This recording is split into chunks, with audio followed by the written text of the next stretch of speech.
महाशिवरात्र पर्वावर कपिलेश्वर मंदिराच्या प्रांगणात 15 फेब्रुवारी रोजी दुपारी 12 वाजता संत भगवान बाबा वारकरी गुरुकुलमध्ये शिक्षण घेणाऱ्या पंकजा डोईफोडे या 12 वर्षीय बालिकेने आपल्या अमोघ वाणीतून केलेल्या कीर्तनातून सुदृढ समाजासाठी भजन, कीर्तन, प्रवचन व सत्संगाची नितांत गरज व्यक्त केली.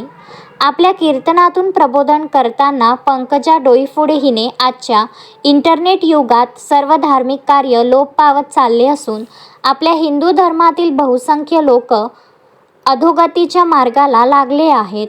तरुण पिढी व्यसनाधीन झाली आहे. धार्मिक कार्य कुणालाही आवडेनासे झाले आहे, अशी खंत व्यक्त केली.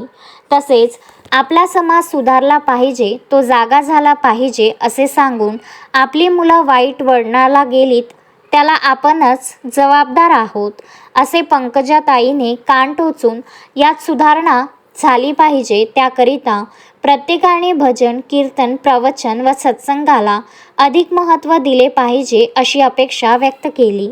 यावेळी नगरसेवक तथा भाजपा शहराध्यक्ष गोपू महामुने यांनी बाल कीर्तनकार पंकजा डोईफोडे व तिचे गुरु निवृत्ती महाराज चाटे यांचा शाल, श्रीफळ व भेटवस्तू देऊन सत्कार केला.